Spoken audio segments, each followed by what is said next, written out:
할렐루야. 오늘도 우리가 말씀을 묵상하며 하루를 시작하면 좋겠습니다. 오늘 말씀은 눈물을 씻어주리라 라는 제목으로 요한계시록 7장 1절에서 17절까지 말씀을 통해서 우리가 묵상하도록 하겠습니다. 오늘은 이제 어제까지 보면 어제 인을 떼는 장면이 나오잖아요. 7개의 인 중에 6개를 떼는데 그 6개의 인을 뗄 때 어떤 일들이 일어났습니까? 여러분, 엄청난 재앙이 일어났죠.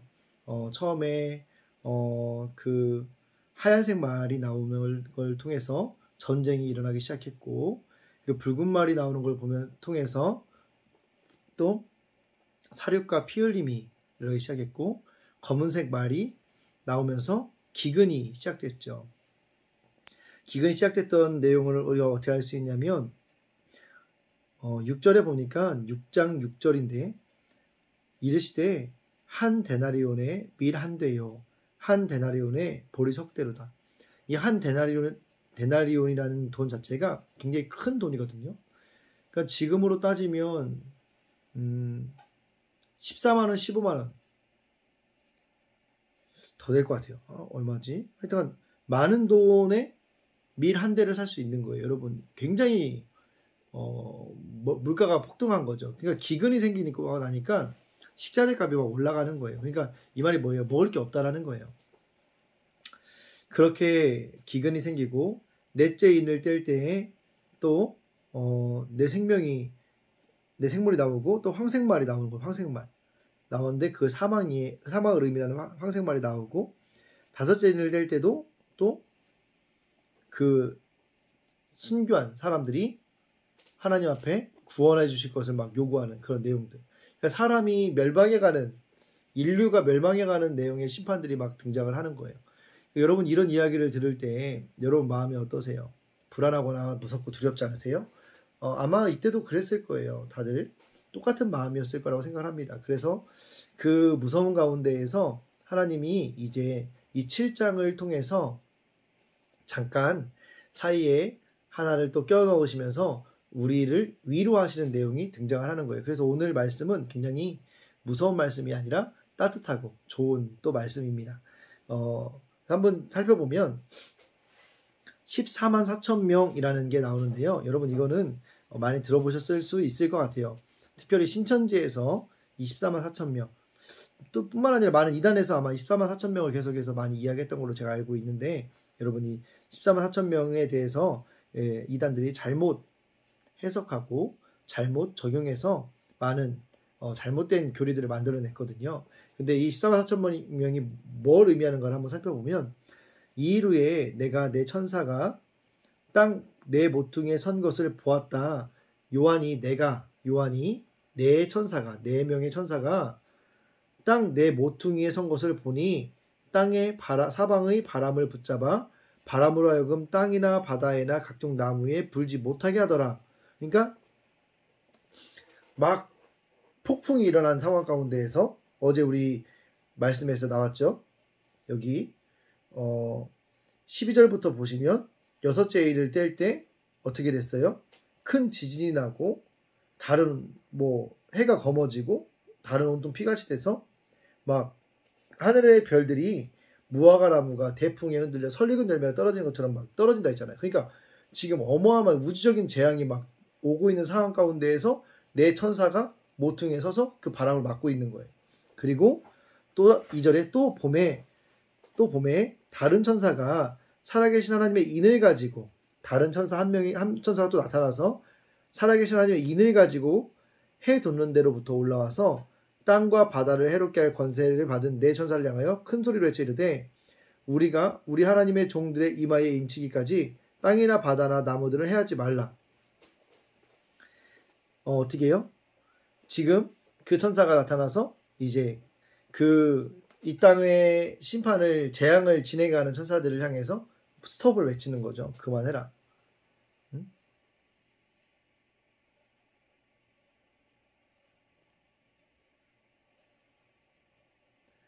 그만하라는 거예요. 그리고 뭐라고 이야기하느냐? 이르되 우리가 우리 하나님의 종들의 이마에 인치기까지 땅이나 바다나 나무들을 해하지 말라 하더라. 예. 그러니까 지금 뭐 하고 있냐면요. 그 무서운 재앙들 가운데에서 천사가 나타나서 우리처럼 예수님을 믿는 하나님의 백성들의 이마에 인을 친다는 거예요. 인을 친다는 것은 하나님 것이라는 것을 이렇게 딱 낙인을 찍는다는 거죠. 하나님 것이라는 낙인을. 그런 낙인을 얼마든지 받아도 좋잖아요. 그 낙인이 찍힌 것이 무엇을 의미합니까? 우리가 어떠한 일에서도 우리는 구원받은 자다라는 것을 의미하는 거예요. 그렇기 때문에 이 낙인은 우리에게 너무나 소중한 낙인이 될 거예요. 그래서 이 낙인을 찍는다는 거예요. 그리고 사절에 보니까 내가 인침을 받은 자의 수를 들으니 이스라엘 자손의 각 지파 중에서 인침을 받은 자들이 14만 4천 명이다 라는 거예요. 14만 4천 명. 14만 4천 명. 그러면서 5절부터 8절까지 각 지파의 이름과 그 지파별로 12,000명이 선택되었다라는 것을 우리는 보게 돼요. 그런데 우리가 이 14만 4천 명을 이렇게 좀 더 자세하게 살펴보고 정확하게 해석을 해보면 어떤 거냐면 24만 4천 명은 이걸 이렇게 기록한 거는 이 유대인적인 사고에서 이렇게 기록을 한 건데 이거를 성경 전체를 통해서 놓고 보면은 구약시대의 12지파 이 5절부터 8절까지 나오는 12명의 대표들이 있어요. 유다지파, 르우벤지파, 갓지파, 아셀지파 이런 12지파의 수와 그리고 신약에서의 예수님의 12명의 제자가 의미가 있는데 이걸 뭘 의미하냐면 12지파는 구약시대의 하나님의 자녀들의 대표를 이야기하고 있고 12제자는 신약시대의 하나님 백성의 대표를 이야기하고 있는 거예요. 그러니까 하나님 백성, 구약의 하나님 백성, 신약의 하나님 백성. 그래서 12 곱하기 12. 그럼 144죠. 곱하기 1000을 하는 거예요. 왜 1000을 하냐면 엄청 많은 그러니까 모든 것을 의미하는 1000인 거예요. 그래서 24만 4천 명은 뭘 의미하느냐? 이단들에서 이야기하는 이 문자적인 숫자의 14만 4천 명이 아니고 하나님의 백성 모두를 이야기하고 있다는 거예요. 그러니까 하나님은 이 마지막 때에 그 엄청난 재앙이 일어날 건데 우리는 그 재앙을 받지 않는다 이게 아니고요. 우리도 그 재앙을 받아요. 재앙을 받는데 그 재앙 가운데 있는 하나님의 백성들에게 오셔서 다 이마에 인을 치신다는 거예요. 우리의 이름을 기록하신다는 거예요. 다른 본문에는 이름을 기록한다고 나오거든요. 그러니까 우리를 하나님이 기억하신다는 거죠. 여러분 오늘 이 말씀이 여러분들에게 위로가 되면 좋겠어요. 우리가 어떤 환난 가운데 있든지 하나님은 우리를 기억하시는 분이라는 거. 그리고 9절부터 보시면 또 이렇게 나오는 거예요.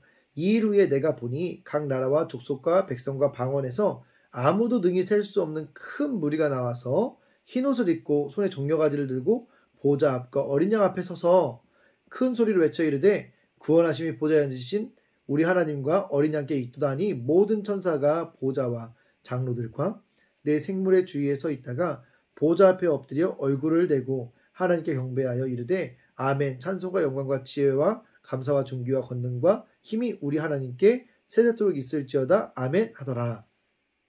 이게 무슨 말이에요?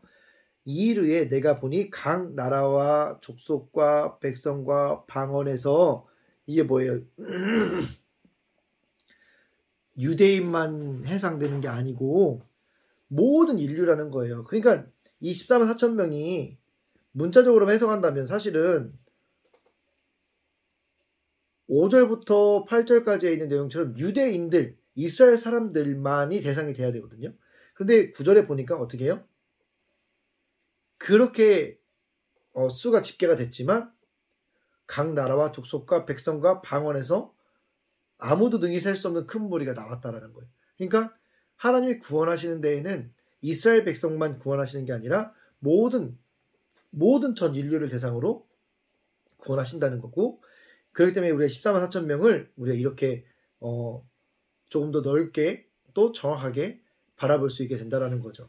이 상징적인 숫자가 어떤 의미인지를 우리는 깨닫게 될 수 있다라는 거죠. 그래서 구약의 12지파의 12, 신약 시대의 12제자의 12, 그리고 그걸 곱한 수에 그리고 모든 사람이라는 의미의 1000을 곱해서 하나님의 모든 사람들을 구원하신다. 그리고 9절에 보니까 그 사람들이 뭘 해요? 어린 양 앞에 서서 예수님 앞에 서서 큰 소리로 외쳐 이르되 라고 이야기하면서 하나님을 그 예수님을 찬양하는 거예요. 찬양하는 거예요. 손에 우리가 주목해 봐야 될 것은 종려나무 가지를 들었다. 종려 가지를 들었다. 이 종려 가지는 어떤 걸 의미하냐면 승리를 의미합니다. 그래서 우리나라가 예전에 전쟁을 치룰 때 옛날 영상을 보면 이런 거 있잖아요. 태극기를 막 흔들면서 그 승전에서 돌아오는 그 군사들, 그리고 다시 그 도시를 수복한 그 군인들에게 태극기를 흔들면서 환영하는 내용들을 여러분 보셨잖아요. 지금 이 이스라엘에서는 그런 의미로 종려나무를 흔들었다는 거예요. 종려나무. 그 종려나무를 흔들면서 예수님을 찬양하는 것을 보는 거예요. 그 예수님의 찬양의 목적이 뭐예요? 종려나무를 통해서 예수님의 승리하심을 찬양하는 거죠. 승리하심을. 그래서 이 14만 4천 명이 이제 어떻게 해서 14만 4천 명이 되고 이 14만 4천 명이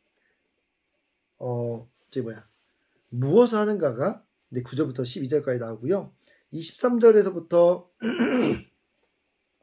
오늘 말씀 17절까지 말씀에서는 뭐가 나오느냐? 장로 중 하나가 응답하여 나에게 이르되 이 흰 옷 입은 자들은 누구며 또 어디서 왔느냐? 이 사람들 누구냐는 거예요. 14만 4천 명이 누구냐는 거죠. 요한이 말하기를 내 주여 당신이 아시나이다 하니 그가 나에게 이르되 이는 큰 환난에서 나오는 자들인데 어린 양의 피에 그 옷을 씻어 희게 하였느니라.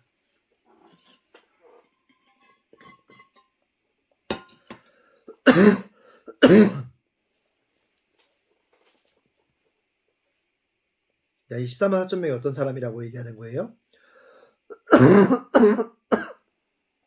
어린 양, 예수님의 피에 그 옷을 씻어서 희게 한 사람들이라는 거예요. 여러분, 이게 뭘 의미해요? 우리가 예수님을 믿고 구원을 받아서 우리가 거룩해졌죠. 의인이라 칭함을 받게 됐죠. 여러분, 그런 걸 의미하는 거예요. 그렇기 때문에 하나님은 우리를, 예수님을 믿는 자들을 구원하실 거라는 거죠. 그러면서 16절에 보니까 그들이 다시는 줄이지도 아니하며 목마르지도 아니하고 해나 아무 뜨거운 기운에 상하지도 아니하리니, 우리 6장에서 보니까 어제의 말씀을 보면 이런 내용 나오잖아요. 기근에 대한 내용들. 그 인류가 그 재앙을 당하는 내용 나오잖아요. 근데 하나님께서 그 사람들에게, 그 하나님의 백성들에게 분명히 말씀하시는 거예요. 하나님의 백성들이 다시는 줄이지도 아니하고 목마르지도 아니하고 해나 아무 뜨거운 기운에 상하지도 아니하리니 이는 보좌 가운데 계신 어린 양이 그들의 목자가 되사 생명수 샘으로 인도하시고 하나님께서 그들의 눈에서 모든 눈물을 씻어주실 것입니다. 그러니까 하나님이 마지막 때에 우리 그리스도인들도 환난을 당하지만 반드시 예수님을 통해서 우리를 인도해 가실 것이고 우리를 끝까지 책임지실 것이라는 것을 말씀해 주시고 있는 거죠. 그렇기 때문에 여러분, 우리도 환난 가운데에서 자유로울 수 없어요. 우리도 환난을 받아야 됩니다. 그렇지만 여러분, 우리가 핍박 당하잖아요. 교회는 어쩌다 저쩌다. 특히 코로나가 오면서 우리가 본격적으로 환난을 당하잖아요. 교회에서 다 퍼졌다. 그런 환난들을 우리가 안 당할 수는 없다는 거예요. 하지만 여러분, 우리가 그 환난이 우리 가운데 있더라도, 이거보다 더 심한 환난이 우리 가운데 온다 하더라도 우리가 걱정하지 않아도 되는 것은 무엇이냐면 우리 이마에 이미 하나님의 인이 쳐져 있고요. 그리고 그 인 맞은 우리를 하나님은 예수님을 통해서 지키시고 보호하시고 인도하실 것이기 때문에 우리는 걱정할 필요가 없다는 거죠. 오늘 말씀을 통해서 우리는 무엇을 또 묵상을 해야 되느냐? 14만 4천 명 그리고 1절에서 8절의 말씀을 통해서 내 인생에 지금 어떤 바람이 불고 있습니까? 하나님만 의지할 때 주님이 그 바람을 붙잡아 주실 줄 믿습니까? 여러분, 하나님이 그 바람을 멈출 수 있는 거예요. 재앙 가운데에서 아무도 그 재앙을 멈추지 못했는데 하나님이 그냥 한 번에 멈추는 걸 우리가 보았잖아요. 그리고 인침을 받은 자로서 어떻게 구원의 사명을 감당하고 있습니까?